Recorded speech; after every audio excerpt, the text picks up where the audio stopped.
మాటలలో చూస్తే ఈరోజున మనము ఎందుకు దేవుణ్ణి ఆరాధించాలి, ఎందుకు దేవుణ్ణి ఘనపరచాలి, ఎందుకు దేవునికి మనము స్తుతులు చెల్లించాలని చూస్తే దేవుని కృప మహదైశ్వర్యము బట్టి ఆ ప్రియుని యందు ఆయన రక్తం వల్ల మనకి విమోచన కలుగ చేసిన దేవుడు. దేని నుండి విమోచన? పాప క్షమాపణ. మన అపరాధములకు క్షమాపణ మనకు ఎవరి ద్వారా కలిగింది? ఆయన రక్తము వలన కలిగింది. కాబట్టి వచ్చిన దేవుడిని ఆరాధించడానికి దేవుడు ఇస్తున్న మనకి తలంపు ఏంటంటే విమోచన. దేని నుండి మనల్ని విమోచించారు? ఏ విధమైన విమోచన మనకు కలిగింది? ఆ విమోచన వెనుక ఆయన యొక్క ఉద్దేశము, ఆయన యొక్క అనుభవము, ఆయన వ్యక్తిత్వం చూస్తే దేవుని కృప మహదైశ్వర్యం. ఆయన కృప కలిగినది. కేవలం ఆయన కృప వల్లనే మనకు విమోచన కలిగింది.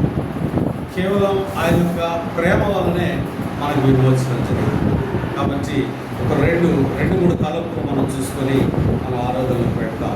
చూడండి, మొట్టమొదటిగా క్రీస్తు మనకు చెప్తున్న మాట మనం చూస్తే దేని నుండి మనకి విమోచన కలిగింది అని చూస్తే, ప్రియ దేవుని బిడ్డలారా, చూస్తాం. గలతీయులకు రాసిన పత్రిక 1వ అధ్యాయం 4వ వచనం.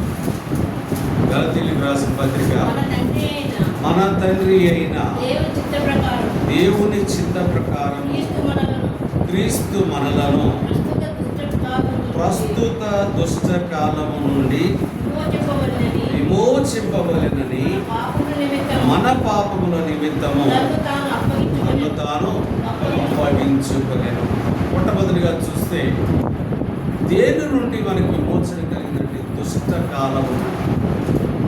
చూడండి, చాలా ప్రాముఖ్యమైన విషయం. మరి పత్రికలో ఇక్కడే చూస్తే ఏబిసికి రాసిన పత్రికలోనే పౌలు గారు మాట్లాడుతూ ఉంటాడు. 5వ అధ్యాయం, దినములు చెడ్డవి గనుక మీరు సమయమును పోనీయక సద్వినియోగము చేసుకొనుచు అజ్ఞానులే కాక జ్ఞానులే నడుచుకున్నట్లు జాగ్రత్తగా చూసుకుని. ఏంటంటే మన కాలం చెడ్డకాలం, దుష్టకాలం. ప్రస్తుత పరిస్థితి మనం చూస్తే దుష్టకాలంలో ఉన్నాం. ఇటువంటి కాలంలో ఉన్నామంటే చాలా భయంకరమైన పరిస్థితి, భయంకరమైన కాలాలు. ఏమైనా దేవుని బిడ్డారా, ఇక్కడ సెక్యులర్ వరల్డ్లో చూసుకుంటే దీన్ని ఒక కాలం అంటారు. ఏమంటారు దీన్ని? కలియుగం. అది కలియుగం కాదండి. అది దేవుడు చెప్తున్న మాట దుష్టకాలము, దుష్టులు ఉండే కాలము. అంత్యక్రీస్తు అపవాది తన యొక్క అధికారం, తన యొక్క ఆధిపత్యాన్ని ఈ సమయంలో ఆయన అధికారం ద్వారా పరిపాలిస్తున్న కాలం నుండి దేవుడు మనలను ఎలా రక్షించాడు, ఎలా విమోచించాడు? ఆయన రక్తము వలన. చాలా జాగ్రత్తగా మనం గమనించాలి. దేవుడు మనల్ని ఏ విధంగా విమోచించాడంటే, ఎటువంటి పరిస్థితుల నుండి విమోచించాడంటే, ఎక్కడ చూసినా కానీ అసూయ, ఎక్కడ చూసినా కానీ కొట్లాడు, ఎక్కడ చూసినా కానీ మరి మనస్పర్ధలు, కలహాలు, ఒకరి మీద ఒకరు ఆధిపత్యం కొరకు మరి ఎన్నో భయంకర పరిస్థితులు మనం చూస్తాము. ప్రియమైన దేవుని బిడ్డారా, మరి ఇంకొక ప్రాముఖ్యమైన విషయాలు మనం గమనిస్తే ఈ కాలంలో అపవాది చెలరేగిపోతా ఉన్నాడు. ఏ విధంగా చెలరైపోతా ఉన్నాడంటే, కుమారులకి తండ్రులకి మధ్యలో భేదం, అలానే అక్క చెల్లెల మధ్య భేదం, స్నేహితుల మధ్య, కుటుంబాల్లో. చూడండి, అంటే అటువంటి కాలంలో ఉన్న మనల్ని ఆ కాలం యొక్క ప్రభావము మన మీద పడకుండా దేవుడు ఏం చేశాడంటే, ఆ దుష్ట కాల పరిస్థితుల నుండి మనల్ని విమోచించిన దేవుడు. బంధించబడి ఉన్నాం. సాతాను యొక్క కాలం ఇది. సాతాను యొక్క ఆ పరిస్థితి, ఆయన అధికారంలో ఉన్న మనల్ని దేవుడు ప్రియ దేవుని బిడ్డలారా, మనల్ని విమోచించాడు. మనకి విమోచన కలిగింది, మనకి విడుదల కలిగింది. కాబట్టి మొట్టమొదటిగా మనం చూసుకుంటే దేని నుండి మనం విమోచించబడ్డామనంటే దుష్ట కాలం నుండి మనము విమోచించబడ్డాం. ఇంకొక తలంపును మనం చూసుకుంటాం. చూడండి ఒకసారి కొలస్సీయులకు రాసిన పత్రిక 1వ అధ్యాయం 14వ వచనం. కొలస్సీయులకు రాసిన పత్రిక 1వ అధ్యాయం 14వ వచనంలో చూస్తే, ఆ కుమారుని యందు మనకు విమోచనము అనగా పాప క్షమాపణ కలుగుచున్నది. 13 కూడా చదవండి, ఇప్పుడు అర్థమైంది. ఆయన మనలను అంధకార సంబంధమైన అధికారములో నుండి విడుదల చేశాడు. దేంట్లో నుండి విడుదల కలిగింది? అంధకార సంబంధమైన అధికారం. ఎవరి దగ్గర ఉంది ఆ అధికారం? అపవాది దగ్గర ఉంది. వాడు ఏం చేస్తా ఉన్నాడు? నేను ఈ యుగ సంబంధమైన దేవతని, ప్రతి ఒక్కరు కూడా నేను ఏ విధంగా నేను ఆజ్ఞాపిస్తానో ఆ ఆజ్ఞ ప్రకారం మీరు జీవించాలని ఆ అధికారాన్ని చేత పట్టుకొని అధికారాన్ని చెలాయిస్తూ ఉన్నాడు. మీరు ప్రకటన గ్రంథంలో చూస్తే ఎలా ఉన్నాడు? గర్జించు సింహంలే అటు ఇటు తిరుగుతూ ఉన్నాడు. ఎవరు దొరుకుతారా? ఎవరిని నా రాజ్యంలోకి నేను కలుపుకోవాలి, ఎవరు దొరుకుతారా అని చూస్తూ ఉన్నాడు.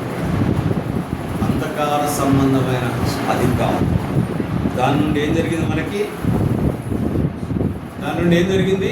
విమోచన జరిగింది. ఎలా ఉన్నాం? మనం మారు మనసు పొందము. మన పరిస్థితి ఎలా ఉంది? ఎటువంటి ఎవరి అధికారం కింద ఉన్నాం? అబద్ధాలు ఆడతాం, అది వాడే. అబద్ధములకు జనకుడు ఎవరు? అపవాదే.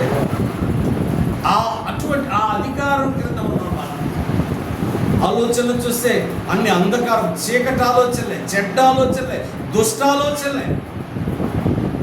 మరి అటువంటి అధికారం కింద ఉన్న మనల్ని, ఆ అధికారం కింద మన జీవితాన్ని, మన కుటుంబాన్ని, మన సంఘాల్ని మనం నాశనం చేసుకుంటాం. మనల్ని ఆయన మనల్ని విమోచించాడు. అక్కడే మనకి పాప క్షమాపణ దొరికింది, అక్కడే మనకి విడుదల కలిగింది. ఎలా ఉన్నాము? ఆయన ఏం చేశారు, మనం ఏం చేయాలి? 3 విషయాలు నేను చెప్తా ఉన్నాను. ప్రతి ఆరాధనలో కూడా మనం తెలుసుకోవాల్సిన విషయం ఏంటంటే ఆయన ఎవరు, ఆయన ఏం చేశారు, మనం ఎలాంటి వారం, మనం ఏం చేయాలి. ఆయన ఎవరు, ఆయన ఏం చేశారు, మనం ఎలాంటి వారం, మనం ఏం చేయాలి. కాబట్టి చాలా జాగ్రత్తగా గమనిస్తే మన జీవితాన్ని ఒకసారి జ్ఞాపకం చేసుకుంటే దేవుడు ప్రతి ప్రభువు దినం కాదు, ప్రతిరోజు ప్రతి క్షణం కూడా మనం ఎలాంటి వారు, మనల్ని ఎలా చేశాడు, మనల్ని ఏం చేశాడు ఆయన జ్ఞాపకం చేసుకోవాలి. అంధకార సంబంధమైన క్రియల్లో మునిగిపోయి ఉన్న మనం, అంధకార సంబంధమైన అధికారము కింద మన జీవితాన్ని కొనసాగిస్తూ, మన జీవితాన్ని పాడు చేసుకుంటూ, దేవునికి వ్యతిరేకంగా, దేవునికి దూరముగా ఉంటున్న మనల్ని దేవుడు ఆయన రక్తం వలన మనకి విమోచన కలుగు చేశాడు. అందుకు మనం ఆయన ఆరాధించాలి.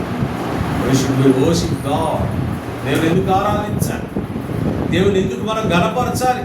ఆయన గణపరచాల్సిన అవసరం ఏంటి అని అంటే, ఒకసారి మన యొక్క జీవితాలు మనం జ్ఞాపకం చేసుకుంటే ఎటువంటి వారుగా ఉన్న మనల్ని దేవుడు ఎలా చేశాడు. ఈరోజు నీ సమయంలో ఇక్కడ ఉన్నామంటే కారణం ఏంటంటే ఆయన ఇచ్చిన ఆ కృప వలన ఆయన బిడ్డలుగా ఆ అంధకార సంబంధమైన అధికారం నుండి మనం విడుదల చేసి ఆయన బిడ్డలుగా చేసుకొని విమోచన చేసి మనకి ఆధిక్యతనిచ్చాడు.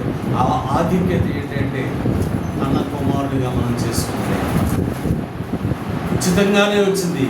కానీ గమనిస్తే ఈ విడుదల ఎలా వచ్చింది? ఆయన ఎంతో శ్రమ పొంది, ఆయన ఎంతో అవమానం పొంది, ఆయన ఎంతో దుఃఖముతో, వేరే సోర్స్ లేదు, తన రక్తానంతా కూడా చిందించి మన కొరకు ఆఖరి రక్తపోటు వరకు ఆయన రక్తాన్ని చిందించి నీకు నాకు మనకు విమోచన కలుగుట.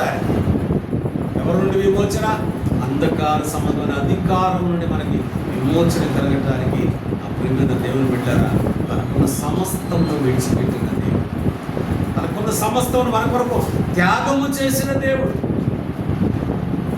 నిజంగా చూస్తే రక్షణ ఉచితంగా వచ్చింది, కానీ ఆ రక్షణ కార్యము వెనక దేవుని యొక్క ఎంతో త్యాగము, ఆయన యొక్క శ్రమ, ఆయన దుఃఖము, ఆయన నింద, ఆయన అవమానము. నిజంగా ఆయన ఒకసారి మనం జ్ఞాపకం చేసుకుంటే, అధికారం కింద ఉన్నవారు మనం, అటువంటి ఆ పరిస్థితులను మనల్ని విడిపించడానికి ఆయన ఒంటరిగా శిలువపై భూమికి ఆకాశానికి మధ్యలో వేలాడుతూ తన రక్తాన్ని చెందించిన దేవుడు. ఎందుకు చేయాలి?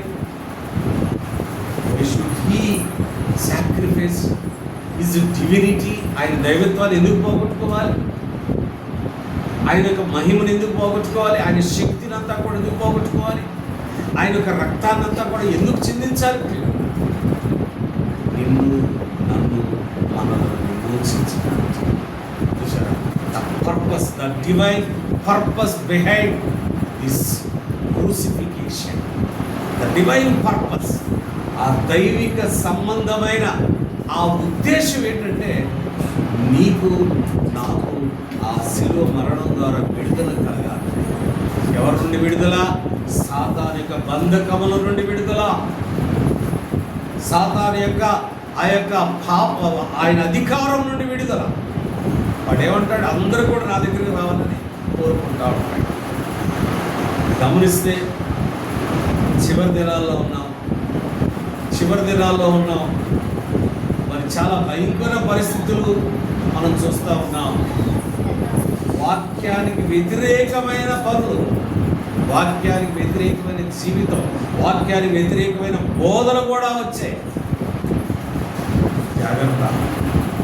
ఆ బోధలు ఎవరంటే వాడివే.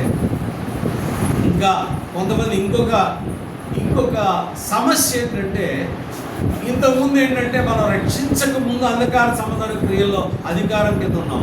ఇప్పుడు రక్షించబడి కూడా అంధకార సంబంధమైన క్రియల్లో మనం నడుస్తూ ఉన్నాం.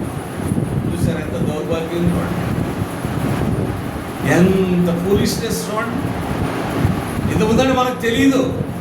ఆయన మనం రక్షించాడు. ఆయన రక్తం వల్ల మనకు పాపక్షమాపణ, మనకు అధికారం నుండి, వాడి అధికారం మనకు విమోచన కలిగింది. కానీ విడిపింపబడిన తర్వాత కూడా మరలా వాడి అధికారం కిందకి వెళ్ళి ఆ రక్షణ మనం ఏం చేస్తామంటే చులకన చేస్తాం, నిర్లక్ష్యం చేస్తాం. దేవుడు మొదటి దుష్టకాలం నుండి మనకి విమోచన కలిగింది. రెండవది అపవాది యొక్క అధికారం. ఏం అధికారం? అంధకార సంబంధమైన అధికారం నుండి మనకి విడుదల కలిగింది. మూడవ తలంపులోకి పెడతాం. చూడండి ఒకసారి పేతురు రాసిన మొదటి పత్రిక 1వ అధ్యాయం. పేతురు రాసిన మొదటి పత్రిక 1వ అధ్యాయం 18-19 వచ్చిన. పితృపారంపర్యమైన వ్యర్థ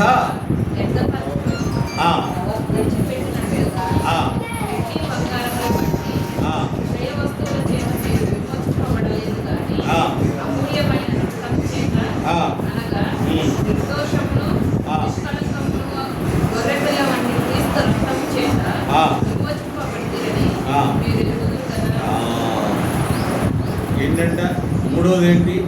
దేని నుండి మనకు విమోచన కలిగింది? పితృపారంపర్యమైన ఆచారాలను బట్టి. చాలా జాగ్రత్తగా ఇది మనం అర్థం చేసుకోవాలి. అయ్యో మా ముత్తాత అలా చేశాడు, మా తాత అలా చేశాడు, మా తాత వాళ్ళ నాన్న అలా చేశాడు, నువ్వు చెయ్యకపోతే వాడు ఫీల్ అవుతారేమో. కానీ ఏం చెప్తానంటే, నేను చెప్పట్లా, ఇక్కడ దేవుని వాక్యం చెప్తాను. ఏంటంటే పితృపారంపర్యమైన నీ వ్యర్థ ప్రవర్తన విడిచిపెట్టినట్లుగా నేను నిన్ను విమోచించాను. పితృపారంపర్యమైన ఆచారాలను నుండి నిన్ను విడిపించాను. మరలా ఎందుకు పెడతావు? ఇక్కడ లేదే, ఆచారాలు లేవే. మొన్న రోజు మనం డిస్కస్ చేస్తాం, లోక మర్యాదను అనుసరింపక. ఈ లోకంలో అన్నీ కూడా లౌకాధికారం ఎవరండి? లోక యుగ సంబంధమైన దేవత ఎవడు? అపవాది. ఇవన్నీ కూడా సృష్టించిన అపవాదే. మరి ఈ లోకంలో ఉన్న ఆచారాలు, సాంప్రదాయాలు, కస్టమ్స్, ట్రెడిషన్స్ నువ్వు ఫాలో అవుతున్నావంటే దేవుడు ఏమన్నాడు? నేను నిన్ను ఆ పితృపారితమైన ఆచారాల నుండి, వ్యర్థ ప్రవర్తన నుండి నేను విడిచిపెట్టాను. నేను విడిచిపెట్టినట్టుగా నీకు విమోచించాను. మరలా ఎందుకు పెడతాం? చూసారా? ఆయనేమో మనల్ని విమోచిస్తే మా తాత ఏమనుకుంటాడు? మా తాత ఏమనుకుంటాడు? ఎక్కడున్నాడు తాత? ఎక్కడున్నాడు? లేకపోతే తాత ఎక్కడున్నాడు? ఎవరు చెప్తున్నారు ఇది? నేను చెప్పట్లా. దేని నుండి మనకు విమోచన కలిగింది? పితృపారంపర్యమైన ఆచారముల నుండి ఆయన మనల్ని ఏం చేశాడు? విమోచించాడు. ప్రియులారా, నిజంగా మనం ఇంతకుముందు భారతదేశమే మనం చూసుకుంటే, మరి తోమా గారు రాకముందు మనం అందరం కూడా ఆచారాలు, సాంప్రదాయాలు మనం పాటించిన వాళ్ళమే. నిజంగా ఒక గొప్ప విషయాన్ని మనం జ్ఞాపకం చేసుకుంటే, మొట్టమొదటిగా భారతదేశంలో దేవుని నమ్ముకున్న వాళ్ళు ఎవరంటే, సో కాల్డ్ ఈ దేశంలో మేము ఒక గొప్ప వర్గానికి చెందిన వాళ్ళు అని అనుకుంటున్న వాళ్ళు దేవుని నమ్ముకున్నారు. ఉన్నత వర్గం అని ఇప్పటికీ కూడా వాళ్ళు ఫీల్ అవుతూ ఉంటారు. కానీ వాళ్ళ ద్వారానే నిజంగా చూస్తే ఈ భారతదేశంలోకి క్రైస్తవ్యం వచ్చింది. కేరళ నుండి వచ్చిన వాళ్ళు అందరూ కూడా almost 80% of the Keralites who are in dwelling life in Andhra Pradesh, they are all Brahmins. Brahmins, బ్రాహ్మణుల ద్వారా క్రైస్తవ్యం అంటే దేవుడు అక్కడ మీరు గమనిస్తే, అరే అరే పిచ్చోడా, నీదేమి లేదురా, నీవంతా పితృపారంపర ఆచారాల ద్వారా నీ జీవితాన్ని పాడు చేసుకుంటున్నావు, నాకు దూరంగా ఉన్నావు. నేను నీకు ఆ నిజమైన, సత్యమైన ఆ యొక్క వేదాన్ని నేను నీకు తెలియాలి అంటే నువ్వు నన్ను నమ్ముకోవాలి, నన్ను నీ హృదయంలోకి ఆహ్వానించాలి. సొంత రక్షకుడిగా నువ్వు ఆహ్వానిస్తే ఆ ఆచారాలు నువ్వు బయటపడతావు, నీ జీవితం మారుద్ది, నీ బ్రతుకు మారుద్ది అని వారిని ఎన్నుకున్నాడు దేవుడు. అప్పుడు లేరా? ఉన్నత పేదరికంలో ఉన్నవాళ్ళు లేరా? ఉన్నారు. కానీ why God chosen the so God the first section of the society in India.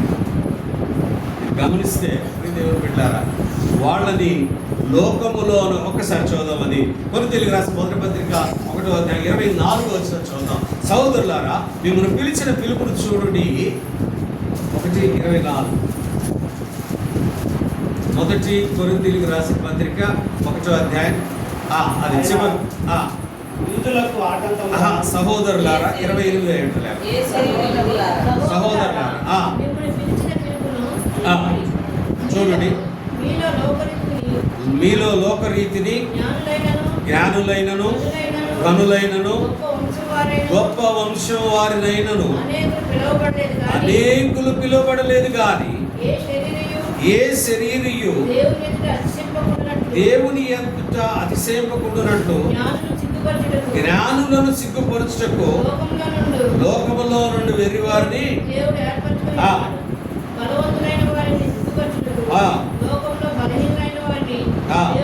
అంటే ఇక్కడ చూస్తే దేవుని దృష్టిలో ఈ లోకములో జీవిస్తున్న ప్రతి ఒక్కరూ కూడా బలహీనులే. We may think that we are strong people. దేన్ని వేసి పెట్టి మేము చాలా బలవంతులు అనుకుంటున్నాం? ధనాన్ని బట్టా, లేకపోతే ఆచారాలను బట్టా, లేకపోతే స్థితిని బట్టా, లేకపోతే అధికారాన్ని బట్టి? లోకంలో ఉన్న సమస్తం కూడా వ్యర్థమే. నేను పిలిచాను మిమ్మల్ని ఎందుకో తెలుసా? నిజమైన, సత్యమైన నీ జీవితము ఆయన దేవునికి అంకితం అవ్వాలని నేను పిలిచాను అంటాడు. నేను పిలిచింది ఎవరో తెలుసా? లోకంలో బలవంతులు పిలవాలా అంటే ఇక్కడ ఉద్దేశం ఏంటంటే, దేవుడు ఈ లోకంలో పిలిచిన, ప్రత్యేకంగా భారతదేశంలో పిలిచిన మొట్టమొదటి వాళ్ళు ఎవరంటే, వాళ్ళు బలవంతులుగా అనుకుంటారు కానీ దేవుడి దృష్టిలో బలహీనం. చూడండి, చాలా ప్రాముఖ్యత. బలహీనులు అయిన వారిని దేవుడు పిలిచి బలవంతులుగా చేసుకున్నాడు. ఈ లోకములో లేకపోతే ఈ ప్రత్యేకంగా మన సమాజంలో పితృపారంపర్యమైన ఆచారముల నుండి నేను మిమ్మల్ని విడుదల చేసి నేను విమోచించాను అంట. రక్షించబడిన తర్వాత కూడా ఇంకా అదే ఆచారం కదా. తుమ్మితే మనం వెళ్ళాం, దగ్గితే వెళ్ళాం, ఎవరైనా ఎదురొస్తే వెళ్ళాం. ఎక్కడ ఉంది ఈ ఆచారం చెప్పండి? మంగళవారము, శనివారం అని శుక్రవారం కొంతమంది బయటికి తీయరు, ఇవ్వరు కదా కదా. ఇవన్నీ ఎక్కడి నుండి వచ్చిన ఈ ఆచారాలన్నీ? నేను అవన్నీ విడుదల, నేను వాటి నుండి విమోచించానని చెప్తున్నాడు దేవుడు. రక్షింపబడిన తర్వాత కూడా, మారు మనసు పొందిన తర్వాత కూడా నేను మనము ఆ పితృపారంపర్యమైన ఆచారాలను మనం పాటిస్తున్నాము అని అంటే అర్థం ఏంటంటే ఆయన ఇచ్చిన రక్షణ మనం నిర్లక్ష్యం చేస్తున్నాం, చులకన చేస్తున్నాం అని అర్థం. ఆయన చెప్తా ఉన్నాడు 2 కొరింథీ 5:17 ఏమంటున్నాడు? మీరు ఎవరట? నూతన సృష్టి. నేను నూతన సృష్టిగా మిమ్మల్ని చేశాను. మరలా ఎందుకు వెళ్తావు వెనక్కి? మరలా ఎందుకు వెళ్తున్నాం? అర్థం కావట్లేదా? అంటే నిజమైన రక్షణ మనకు లేదేమో అనిపిస్తాడు. నిజమైన రక్షణ, అసలు రక్షణ అంటే తెలియని రక్షింపబడిన వాళ్ళు చాలామంది ఉన్నారు. రక్షణ అంటే తెలియని రక్షింపబడిన వారు చాలామంది ఉన్నారు. మారు మనసు అంటే తెలియని వాడు చాలామంది ఉన్నారు. చూసారు? ఇవి చేసేవాడు. ఇక దేవుడు చెప్తున్న విషయం ఏంటంటే పితృపారంపర్య ఆచారం ఏంటంటే వ్యర్థమైనవి వాటాయి. అక్కడ చెప్తా ఉన్నాడు. ఏం చెప్తా ఉన్నాడు? వ్యర్థమైన వాటిని.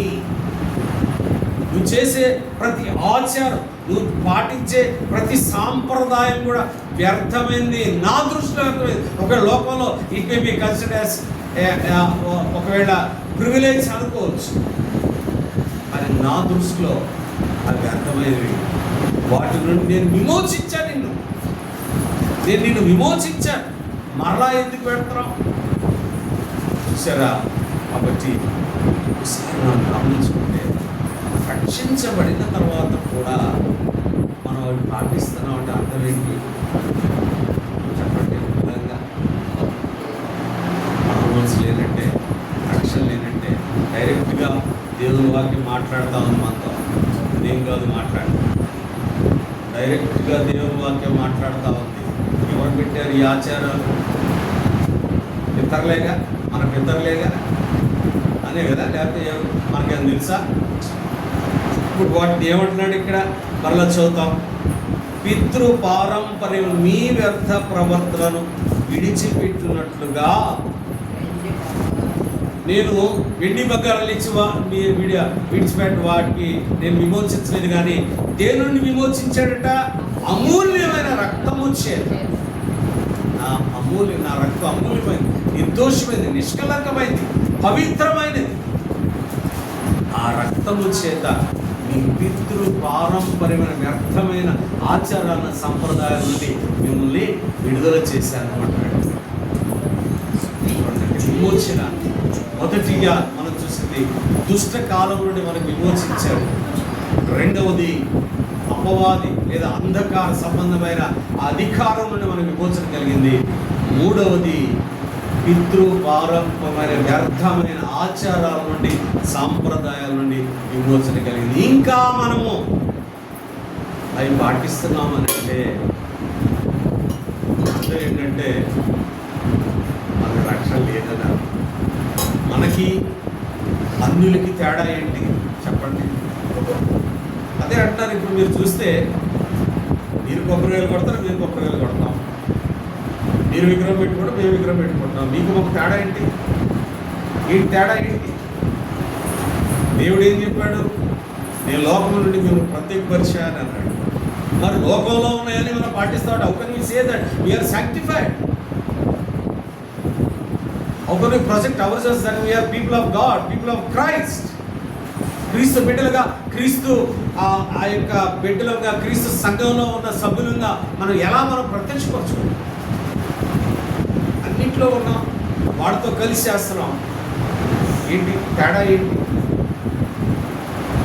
క్రీస్తు బిడ్డలుగా లేకపోతే క్రీస్తుకి వ్యతిరేకమైన ఈ లోకంలో ఉన్న ఆ దేవతలు పెట్టామనేది మనం ఆలోచించుకోవాలి.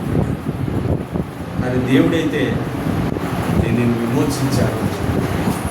పితృ పారంపరమైన ఆచారాల నుండి వ్యర్థమైన, అది అక్కడ చూస్తే ఆ వాక్యం చూస్తే దే ఆర్ ఆల్ వేస్ట్ అని అంటారు.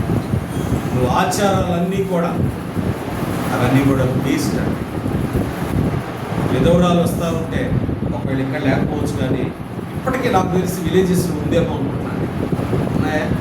నేను మంచి పని మీద వెళ్తా ఉంటే ఎవరైనా వీడియో రాగానే కొంచెం ఏమండి ఉన్నాయా? అపార్ట్మెంట్లో కూడా ఉన్నాయా? చూసారా? ఎక్కడ క్రైస్తవులు ఆయన మనకి చక్కగా వాటన్నిటి నుంచి నేను విమోచించాను అని అంటే, కొంతమంది ఏమో ఈస్ట్ కావాలంటే ఈస్ట్ మంచిది ఏంటో నాకు తెలియదు.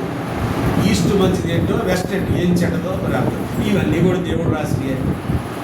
ఈస్టు వెస్ట్ అంటే మీరు అలానే చెప్తారులేండి అని వాళ్ళు మీరు అనొచ్చు. కానీ ప్రియులారా, దేవుడు చెప్పిందే చెప్తున్నారు. నేను నా సొంత మాటలు కాదు, దేవుడు చెప్పిందే. పితృ పారంపరమైన వ్యర్థమైన ఆచారాల నుండి నేను విమోచించాను. మరి అప్పుడైతే ఎవరో వెస్ట్రన్ సైడ్ ఎవరు ఇల్లు కట్టుకోకూడదు, అంతే కదా? అలానే సౌత్కి తర్వాత నార్త్ని ఎక్కువ ప్రేమిస్తారు ఎక్కువ మంది, సౌత్ ఎవరు ఉండకూడదు కదా. అంటే సౌత్లో ఉండేవాళ్ళు వాళ్ళు సరిగా ఉండాలి, లేవా వాళ్ళ జీవితాలు? మరి ఒక కైండ్ ఇన్ఫర్మేషన్, మా ఇల్లు సౌతే. మా సొంత పిడుగురాడులో మా సౌతే రోడ్డు పోటు ఏంటి? రోడ్డు పోటు ఏంటి?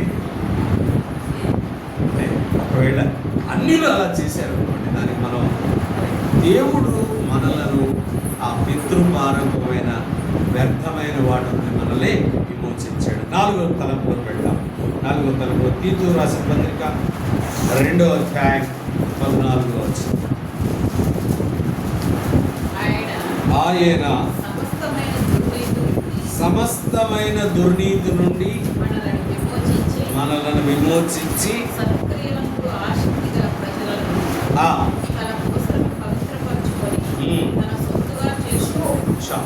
ఏంటంట 5వ తలంపు ఏంటి? దేవుని మనకు విమోచన కలిగింది. సమస్తమైన దుర్నీతి అంటే ఆయన నీతి మనకు ఆపాదించబడింది. 4వ కీర్తనలో మనం చూస్తే దావీదు మహారాజు ఇలా ప్రార్థన చేస్తా ఉన్నాడు, నా నీతికి ఆధారమగు దేవా అని అన్నాడు. నేను ఈ విధంగా ఉండడానికి కారణం ఏంటంటే నీవే నా నీతికి ఆధారమైన దేవా. మీకు ఇక్కడ ఒక సందర్భాన్ని గుర్తు చేయాలని ఆశపడతా ఉన్నాను పిల్లలు.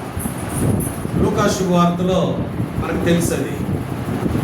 తెలుసు ఒక 2 వ్యక్తులు ఉంటారు. ఆ 2 వ్యక్తులు ప్రార్థన చేయడానికి వస్తారు. అక్కడ ఆ వ్యక్తి ఏమనుకుంటాడు? నేనే నీతిమంతుణ్ణి, నేనే నీతిమంతుణ్ణి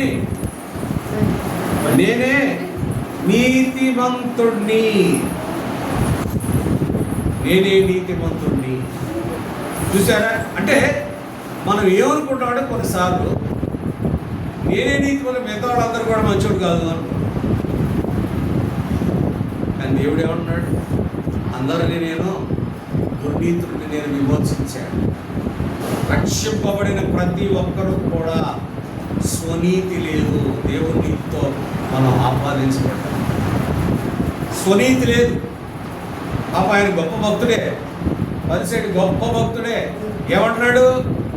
ప్రభా నేను ఒక్కడే నీతిమంతుడు, వీళ్ళందరూ కూడా అనీతిమంతుడు ప్రభా నేను ఒక్కడే మీ మాట వింటున్నాను ప్రభా, వీళ్ళెవరు వినట్లేదయ్యా. నేను ఒక్కడనే దశభాగం ఇస్తున్నాను ప్రభా, వీళ్ళెవరు ఇవ్వట్లేదయ్యా. నేను ఒక్కడనే ఉపవాసం ఉన్నారు ప్రభా, వీళ్ళెవరో. చూసారా? కానీ దేవుడు మనలను సమస్తమైన దుర్నీతి నుండి విడుదల చేసిన దేవుడు. మన విమోచన, మన నీతి నుండి విమోచన వచ్చింది. మన నీతి ఎలా ఉంటుంది? మన నీతి ఎలా ఉంటుంది యాక్చువల్గా కదా? మనకు కంఫర్ట్ కావాలని చూసుకుంటాం ప్రతి విషయాలు కూడా.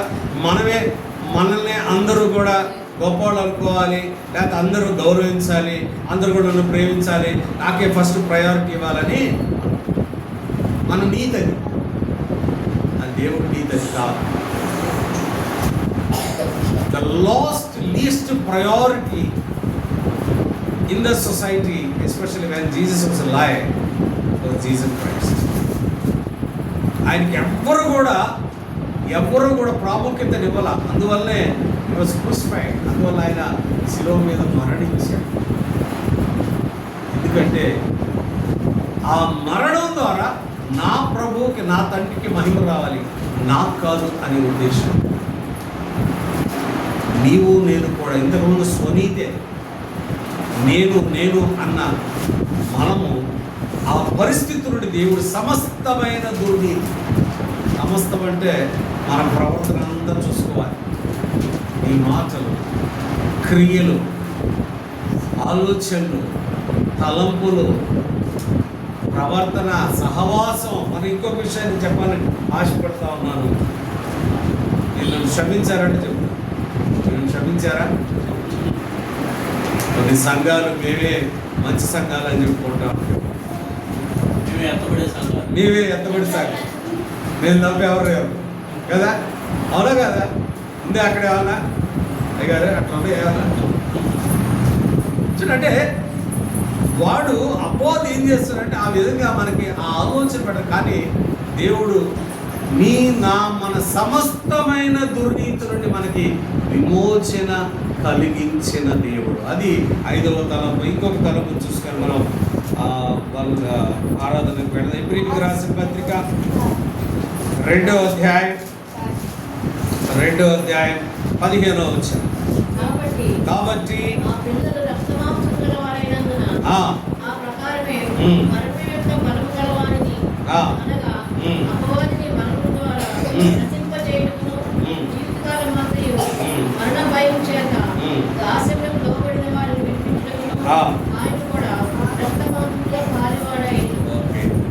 ఏంటంటే ఇది మరణ బంధకముల నుండి విడుదల.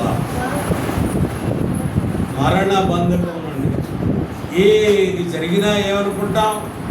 అమ్మో ఏమైంది, చక్కగా ఆయన దగ్గరికి వెళ్తాం. నీకు రక్షణ వచ్చిందంటే, నీకు రక్షణ వచ్చింది అంటే అర్థం ఏంటంటే ఒక పర్మనెంట్ డ్వెల్లింగ్ ప్లేస్కి మనం వెళ్తున్నామని అర్థం. పర్మనెంట్, శాశ్వతంగా ఉంటే మన నివాస స్థలం ఎక్కడంటే ఆయన దగ్గరే. అది ఆ బంధకుడిని మనం విడిపించాడు. ఇంతకుముందు రక్షణ లేకున్నాము, ఏమైందో తర్వాత నా బిడ్డలు ఏమవుతారు, లేకపోతే నా కుటుంబం ఏమైందో ఏంటో అని కంగారు, కలత. అది అప్పుడే దేవుడు పెట్టారు. దేవుడు మనల్ని ఆ రక్తం ద్వారా రక్షించడం ద్వారా మనకు వచ్చిన ఆధిక్యత ఏంటంటే ఆ బంధకాల నుండి మనకి విడుదల కలిగింది. ఇంకొకటి ఏంటంటే ఆ పునరుత్థానపు అనుభవంలోకి మనం తీసుకెళ్ళండి. పునరుత్థానపు అనుభవం, మనం కూడా ఆయనతో తిరిగి లేస్తాం, ఆయనతో తిరిగి లేస్తాం అనే ఆ అనుభవంలోకి మనం తీసుకెళ్ళండి. ఇవన్నీ కూడా దేవుడు మనల్ని విమోచించడం ద్వారా మనకు కలిగిన విమోచన ఏంటి? మొదటి విమోచన ఏంటి? దుష్టకాలం నుండి విమోచన. రెండవది అంధకార సంబంధమైన అధికారం నుండి విమోచన. మూడవది పితృపారంపర్య వ్యర్థమైన ఆచారాల నుండి విమోచన. నాలుగవది సమస్తమైన దుర్నీతి నుండి విమోచన. ఐదవది మరణ బంధకముల నుండి విమోచన. మరి ఇన్ని చేసిన దేవుడికి మనం ఏమివ్వాలి? ఆయనకి ఏమివ్వాలి? స్తుతులు చెల్లించాలి, ఆయన ఆరాధించాలి. ఒకసారి చివరిది ఆ మొదటి మూలవాక్యాన్ని చూసుకొని మనం ముందుకు వెళ్దాం. ఎఫెసీయులకు రాసిన పత్రిక అపోస్తలుడైన పౌలు గారు ఎఫెసీ సంఘానికి రాసిన పత్రిక 1వ అధ్యాయం 17వ వచనం. మరియు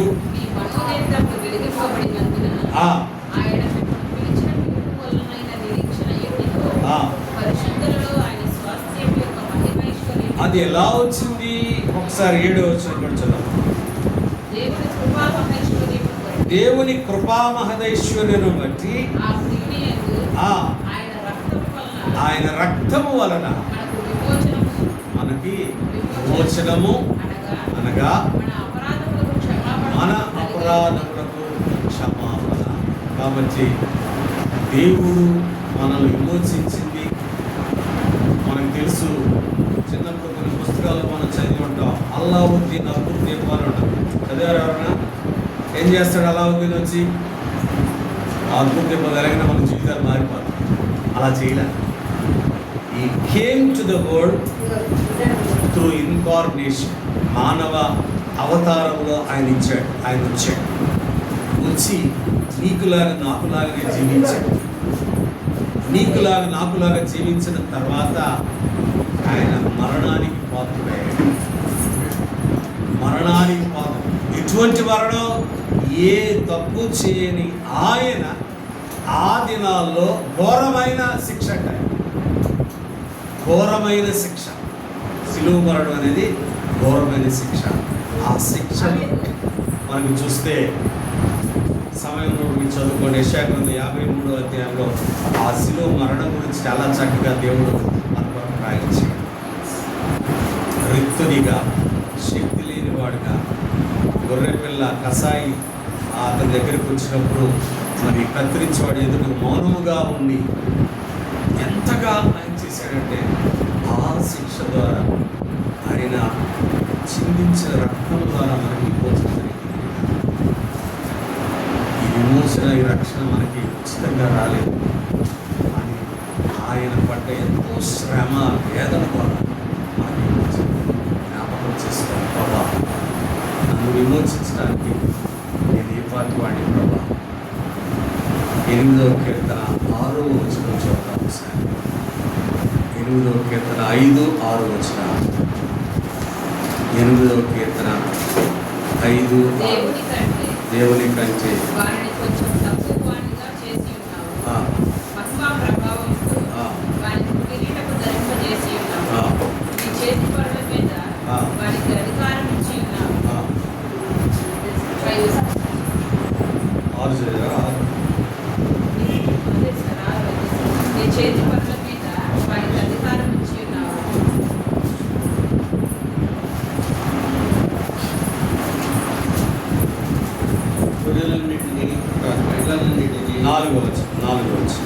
నీవు మనుష్యుని జ్ఞాపకము చేసుకున్నటకు వాడే పాటి వాడు.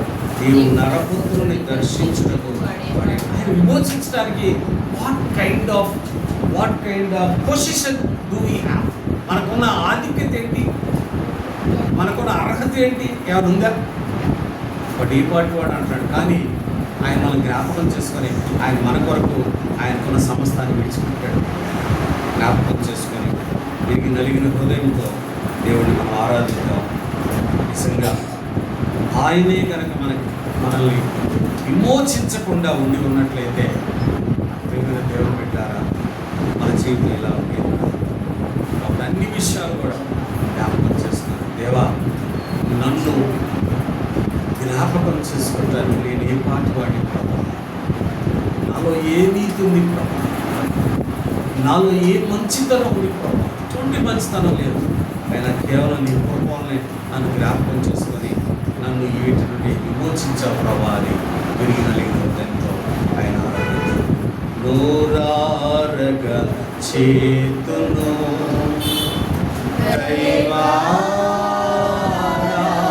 దైవారాధనను ధారాళముగా పాడెదను స్తోత్రగీతమును